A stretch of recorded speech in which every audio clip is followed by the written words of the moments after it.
It's of my belief that the UFC is already trying to whitewash Alexandre Pantoja from people's minds, and they're moving on with Joshua Van, despite the controversial result, with Pantoja getting injured 26 seconds into the fight. I think they're trying to whitewash Pantoja now, so we're going to get into it. Anna Kinski, Pantoja, Moreno, Merab losing was probably a good thing. I think that's what the UFC wanted, Anna Kinski. I think the UFC was betting against those boys. They gave them all younger fighters, and they're banking on these younger fighters to win. And guess what? All these younger fighters, well, at least two of the three, have big markets. I'm talking about Tatsuro Taira, and I'm talking about Joshua Van. Joshua Van's a fucking star now. Joshua Van is a fucking star. They totally set up Pantoja and Van and Brandon Moreno and Tatsuro Taira in hopes that Van and Taira would win, and they did win. Now they got two big markets, and they're going to book that fight. I can almost guarantee it. In fact, it's all but guaranteed. But let me give a preface here. As far as the Alexandre Pantoja topic goes, it's very weird because, alright, we had Joe Rogan, starting with Joe Rogan immediately after the fight. If you guys want to know why am I saying, what's the rush? What's the rush here to diagnose Pantoja before he gets a real diagnosis from a doctor? What's the rush?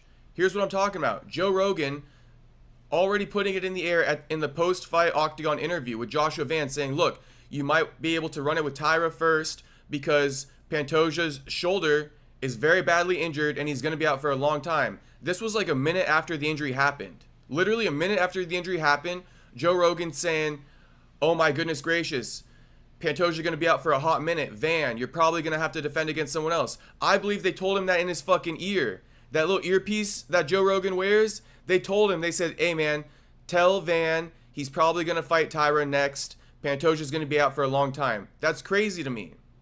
That's crazy to me because Pantoja hadn't even made it backstage yet. And they're already doing this, trying to whitewash Pantoja from history. Then, after the pay-per-view ends, Megan O'Leary gets on the broadcast and she goes, it was a dislocated shoulder, not an elbow injury. Dislocated shoulder. Okay? It's been popped back in the socket, but we're going to have to wait for a further diagnosis. And then Dana White gets on here, confirms again, it was a dislocated shoulder, not an elbow injury. They put it back in place, backstage, but then he shuts down. He completely shuts down the potential for Joshua Van's first title defense to be against Alexandre Pantoja. And here's the cliffhanger. Here's the cliffhanger. Dana White, later on down the line in the same press conference, he reveals the real reason why Joshua Van won't be fighting Pantoja next in his first title defense. So you boys are going to have to stick with me on that one. That's the cliffhanger. All right, that's the cliffhanger. But I just want to lay that all out for you boys beforehand. And then Ariel Helwani, I just saw it on X. It said like 11 hours ago, maybe 12 hours ago now. But Ariel goes ahead and he says Pantoja's team has confirmed it was in fact an elbow injury. It wasn't a shoulder injury. So again, what's the rush for this diagnosis? I think I have an idea. You know what? I just want to watch the first minute because Daddy Dana, he looked like he gained some weight, didn't he, boys? Dana is fat again. I just figured I would point that out to you guys. Dana is fat again. He off whatever diet he was on. He's off it. You can clearly tell. All right, gang. The attendance was 18,603. Gate was 4.7 million. That's really all I want to say. We can skip past it now. As great as the main event was, the co-main event was shocking, right? Nobody saw that coming. I guess your reaction to the way that thing played out. Yeah, Van was all bummed out. When I got in there, he said, sorry about this. I said, listen, man, there's nothing to be sorry about. I said, it's a shitty way to lose the fight. There's no shitty way to win a fight. So you won. It is what it is. Things happen in here. And congratulations. Do you have a medical update yet on Pantoja? Do we know what his status is? Yeah, they popped his shoulder back in. I thought it was the elbow. I did too. No, it was not the elbow. Shoulder? It was his shoulder. And they popped it back in backstage. And, now they got to do, MRIs and check out the ligaments and see how it is. So we don't have a time frame on how long he'll be out. I know that. Real quick, it's like, what is it? Is it both? Is it the elbow and the shoulder? I mean, I don't think Dana's necessarily lying. saying that they popped the shoulder back in place. So if that's the case, Pantoja got 2 injuries he got to recover from. That is going to be tough. But again, I find it odd that Dana is just rushing to give this fucking injury update. Like, you didn't even need to give that. You could just be like, yeah, we popped his shoulder back into place, but we're not exactly sure what's going on yet. There could be something still going on with the elbow. I'll wait to give you an update when he sees a doctor and he lets us know. That would make more sense. But Dana's like, no, it's just the shoulder, without an MRI even taking place yet. Tuesday answer as well. But, I mean, given the way that thing played out, if he's okay, do you run that one back right away? Do you see what he's doing first? I don't think no matter what happens, listen, I'm no fuck. So John Morgan, right? John Morgan saying, look, can you at least guarantee that if Alexandre Pantoja is okay after MRIs come back, that he'll get the immediate title shot? And again, Dana is rushing. Dana's like, no, I don't think he's going to be ready in time. I don't think he'll be ready in time. Doctor or anything, but I don't see him coming back anytime soon. I think that there would be a defense before he comes back. I think he's going to need some time. That wasn't the question, though, Dana. The question was if he's okay when MRIs come back, and it won't be that long of a time period for him to come back and recover, will he be allowed to fight Van first? And you are just completely shutting it down. You don't want Van to defend his title against Pantoja first. We get it. We get it. The healing process. What up, John Dong? Sometimes, or most of the time, I would say ligaments are worse than a break. So he's got to come back from that, and then how long till he starts striking again and stuff like that. So yeah, there'll probably be a defense before. Last thing for me, obviously. Confirmed. There will probably be a defense before, but Dana's going to expose the reason why there will be a defense before. He's going to expose it. And now Josh got the belt, and it's been a while since UFC held event in Singapore. And since there's a lot of Burmese and Myanmar fans in Singapore, do you have any plan to go back to Singapore soon? Yes, but it's funny. He was just asking me questions about what could happen next. Literally, as soon as that fight was over, we started thinking Japan. We haven't been to Japan in a long time, so. I already got Pete Dropic looking for venues in Japan. So there it is. Dana asked, do you plan on coming to Myanmar now that Joshua Van is the champion? And Dana said, yeah, that could be a good idea, but we're already looking at venues in Japan. This is what I'm saying, boys. This is proof that the UFC stacked the deck against their old heads in hopes that they can move on into the new era, the new Paramount era, with young champions who have countries behind them. Tyra and Van in particular, okay? Tyra and Van in particular. They were planning this, and you got to give credit to Dana. His matchmakers are smart. Why does Dana always say, we'll wait till Tuesday? We'll wait till Tuesday, because Dana has a team of guys who are smarter than him. I believe. Okay, this is my personal belief. Dana has a team of guys who are smarter than him. They put together these matchups to get the results they want. Okay, this is my opinion. This is my opinion. That's why Dana doesn't like to give answers yet, because it could be something totally in left field that his team is putting together that he can't even come up with on his own. But again, credit to Dana for that. I believe those same guys I'm talking about, that I'm referring to, that kind of are super smart with matchmaking and are able to, for lack of better word, fix the result or stack the deck against the people that they want to lose. Credit to Dana for that. But yes, we will be back to Singapore. Possibly Joshua Van and Tatsuro in Japan. Who? Joshua Van and Tatsuro fighting for the belt in Japan. Yeah. Yes. That's not. I know I'm going to fucking read tomorrow that, he said it's in Japan. I like the idea. It's a great idea. I don't know if it's possible to pull off, but yes, that's what I would like to do. See, so that's the whole plan. That's the whole plan. The UFC was hoping Van and Tyra would win. They gave them favorable matchups to win against good names with hopes that they could go to Japan. I mean, shit, these guys are smart as hell. I just want to expose it. They're smart as hell. I'll give it to them. Joshua Van is a fucking star, all right? I don't care if he only says 5 words. The man's a fucking star. Dana knows it too. We all know it. We all know it by now. But, yeah. They definitely planned this shit ahead of time. Even think about it, right? Take these examples I just brought up. Think about it with Peyton Talbot feeding him to Henry Cejudo and the way that fight played out. That's a smart matchmaking from the UFC. They wanted Peyton to win, right? They gave him Henry Cejudo. They knew it. They knew it. That's why I use the word fix the fight to get the result they want. I'm not saying they're fixing fights, but I'm just saying the matchmakers are super, super smart, bro. Dana got a good team behind him that's super smart. They know who to match up against who to make sure they get wins. Right. Thank you. Doesn't happen all the time. There's no guarantees, but shit, it worked out perfect for them last night. Absolutely perfect. Talbot won, Tyra won, Jan won, and Van won. All the guys they wanted to win last night won. All the younger guys too. Peter Yan, 2 years younger than Merab. They're setting up all the markets going into the Paramount era.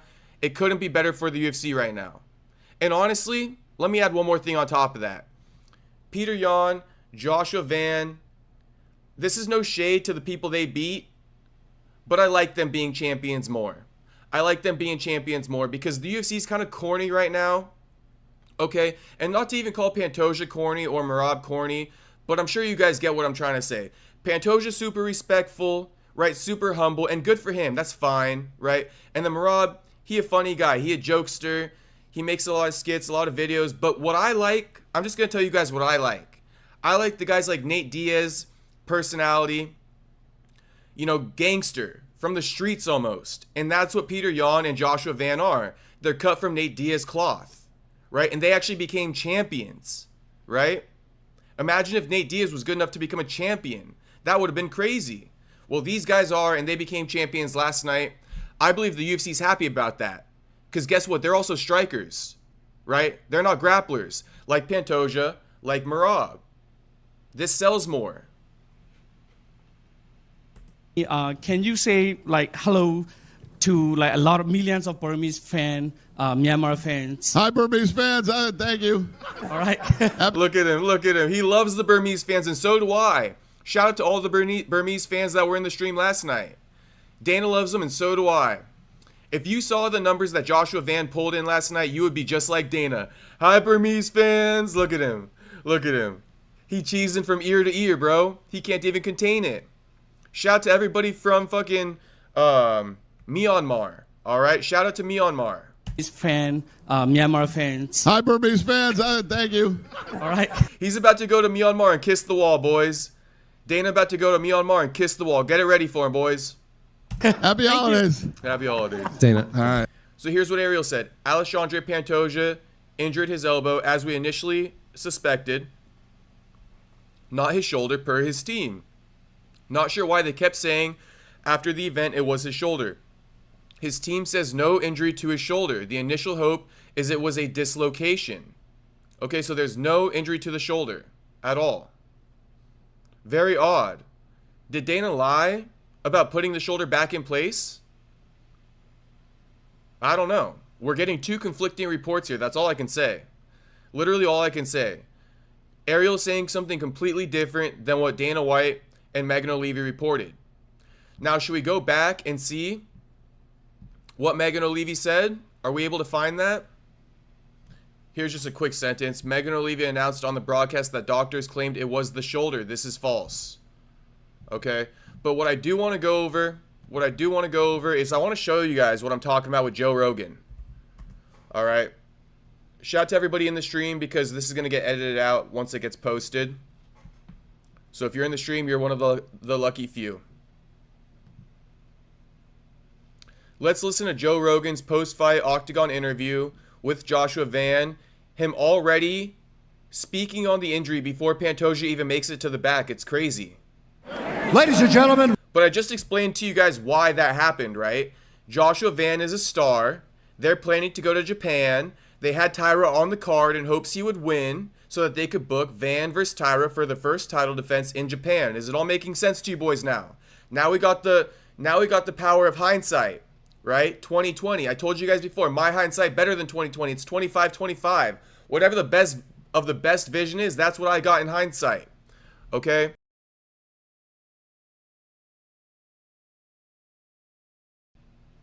Does it all make sense to you boys now? Does it all make sense to you boys? Now, Pantoja not even in the back yet. Pantoja hasn't even made it backstage yet, and they're already setting up Van versus Tyra. It's okay. It is what it is. This is a fucking game now. Okay, and like I just pointed out to you guys, Tyra got a country in Japan, and Van got a country in Myanmar. And for those that don't know, this is the fight game. Whoever has a country behind you, you're getting pushed, bro. You're getting pushed. Having a country behind you is massive. Why do you think Canelo's such a big star? He got all of Mexico behind him. People with countries behind them, that's how you make the real money. That's why the UFC's moving on from Pantoja. Like somebody else said in the chat already, Pantoja, he wasn't selling enough, even with his Brazilian fan base. He wasn't turning over, right? He wasn't turning a profit. This man finna turn a huge fucking profit. Shit, this man gave me a profit last night on stream numbers. And here's Tyra, octagon side. Now, I heard Tyra asked to come out there, but of course the UFC is going to let that happen because they're hoping that Joshua Van won to set this up. Shout out to the UFC matchmakers. These fuckers set my boy Brandon Moreno up, bro. I'm talking about against Tyra. Man, they did Brandon Moreno dirty. Alright, so I just wanted to show you guys that. Just a little hindsight for you to understand everything. Tie it all in. I feel like that ties it all in now. Now, I guess Brian Stutter did a video.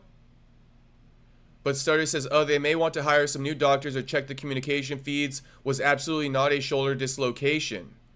So yeah, Home Fight goes, per Megan O'Leary, the diagnosis of Alexandre Pantoja's injury was a dislocated shoulder instead of a presumed elbow break / dislocation.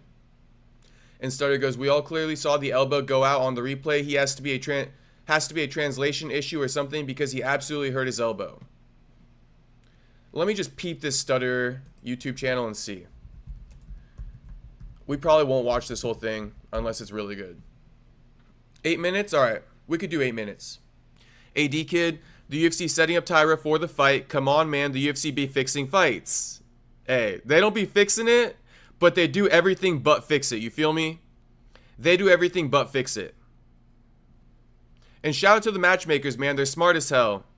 In a horrific moment of just awful injury luck, Alexandre Pantoja suffered a gruesome left arm injury just seconds into his fight at UFC 323. And in this video, we'll take a closer look at what exactly happened here, the mechanism of injury, and what he could be looking at for his ultimate recovery. Welcome back, everybody. I'm Dr. Brian Suter, and the goal in this channel is to teach more about the medical side of the sports world. So I know what this looked like was a broken arm, but in fact, I'm almost certain this was an elbow joint dislocation. As Pantoja is going down to the mat here, he extends his left arm to help brace his fall, and by extending that arm, you're essentially trying to lock the bony contours of the joint. And so anything in this whole chain of, joints here, the elbow joint, the shoulder joint, is trying to absorb and stabilize itself to protect the impact of that momentum as you're coming down to the canvas. In his case, what's going to happen is he suffers this, what looks like a valgus load, where his elbow almost wants to bend inward, and that elbow bending inward is ultimately going to lead to what looks like an elbow joint dislocation. The big tell here too is Pantoja is rolling on his back and waving for the fight to be stopped, is that you can see how there's this little deformity, this little step off that we're seeing, that indentation on the backside of his arm. And what typically will happen with an elbow joint dislocation, I think this is the indent he's talking about too, or I don't know if that's ink from the tattoo, but there's a little bit of an indent right here too on the elbow. Is the olecranon, the bone we'll talk about here in a little bit with our anatomy model, gets displaced posterior, and you see this indentation, this dip in the backside of the elbow, where the triceps is going to go down and insert onto that olecranon from the olecranon being displaced posterior. Thankfully, as they were taking him off back to the locker room, it looked like everything was back in proper position. I don't know if we missed them reducing it there in the octagon or if it just went back in on its own, because sometimes that will happen. But it looks like here we see nice normal contour. Hopefully things are back in place where they need to be as he's making his way back into the locker room. Next, we'll dive into a little bit more of what can happen in terms of what structures are damaged and how something like this will be treated with this type of an injury. Now, I will say certainly on the differential is going to be something like a distal humerus fracture. I'm hoping he can give us a timeline for the recovery here. I see Ricky LaFair's chat, get this nerd off my television now. I feel you, homie, but I'm hoping he'll give us a timeline that will contradict what Dana's saying. Okay, that's why I'm watching this. supracondylar fracture. I still don't think that's what we're dealing with, just because of the position, the mechanism, that kind of landing on an outstretched arm. I think far more likely this was an elbow dislocation than a fracture, but certainly fracture still, of course, on the differential. And you can also have a fracture when you dislocate your elbow. The condyles of the elbow are going to be the lower parts of the humerus. So let's get rid of some of our capsule tissue here, get rid of some of these bursa, get rid of the cartilage, our olecranon bursa on the backside. Here we go, really nice view. So this inner part, this inner contour is going to be the medial epicondyle. The lateral outer part is going to be the lateral epicondyle. A supracondylar fracture is where there's a fracture above those two condyles. So that is one thing on the differential here for what could happen. But again, I still think elbow dislocation is the most likely sort of an injury. I just mentioned that little indentation that we see whenever there's an elbow dislocation. So we describe an elbow dislocation based on the position of the olecranon, which is the ulna, relative to the humerus. So a posterior dislocation is going to be back this direction. That's going to be the much more common type of injury we'll see, and what I would suspect we saw happen with Alexandre. Now, whenever that happens, we describe them in two different ways, simple or complex. A simple joint dislocation, elbow or otherwise, is going to be a dislocation only where there is no fracture. A complex dislocation is going to be when there is a fracture associated with the joint being out of place. In the case of an elbow dislocation, a very common location to have a fracture is the coronoid process. That's going to be this little tip, this little bump on the front anterior part of the ulna, because you can imagine as that ulnohumeral joint completely dislocates posterior, you can have this coronoid bang against the underside of the bone and cause a break in that coronoid. You are also going to have disruption, tearing of these ligaments. You expect these ligaments are torn. The ligaments are torn because that's what allows the joint to go out of place. In the case of Pantoja, what I think happened was there was this added rotational component to it, probably tore completely his ulnar collateral ligament sitting on the inside of the elbow. There is often some tearing of the lateral or radial collateral ligament on the outside of the elbow. And so there is often very extensive soft tissue damage that goes along with an elbow dislocation, even if there is not a fracture. Of course, the cartilage can also get injured and surrounding nerves, blood vessels, etc. When Pantoja's in this position, this is that valgus stress I'm talking about. So that elbow is wanting to bend inward. And I think what likely happened, if this is in fact a dislocation, is that ulnar collateral ligament sitting here on the inside is going to fail. That's going to make the joint unstable. His momentum, the load continues to carry through with that ground reaction force pushing up through. And then we ultimately will see this little like rotation. There's this subtle little rotation that we see in here.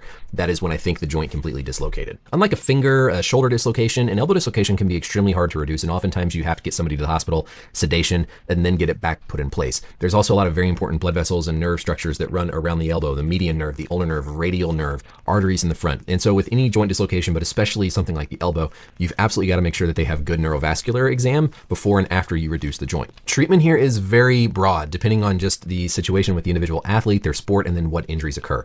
If there is a fracture, it's more likely that the joint is going to continue to be unstable after it's put back in place. That's more likely to require surgery to fix the fracture, to restore the stability to the joint.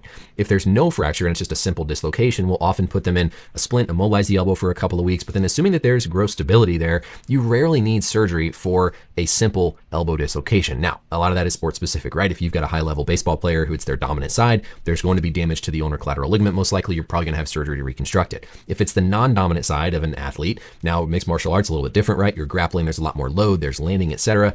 Those are the individual cases where, depending on the athlete, depending on how they heal and recover, surgery may be more likely in certain circumstances. But for just the average individual, the average person who has a simple elbow dislocation, very, very unlikely to have surgery to be required. So step one, make sure the joint is back in place if this is in fact what happened. Step two, neurovascular exam. Step three, see if there's any fracture. If there's fracture, the joint's unstable, he's likely headed for surgery. If there's no fracture, let it calm down, stabilize it, assess the stability in the following 1 to 2 weeks, and then consider surgery depending on the individual circumstances. That's it for the Okay, so maybe, it sounds like, to be honest with you guys, it sounds like either way, whether there's a fracture or not, Pantoja will probably elect to have a surgery. Because we don't want the same shit to happen to him that happened to TJ, where, yeah, you can make a recovery, but that shit's going to come out again unless you get it surgically repaired because of the nature of the sport, right? The nature of the sport. So either way, even if there's no fracture, Pantoja might be headed to surgery, but again, right? This is why Dana shouldn't rush, because I can't even say that with certainty yet.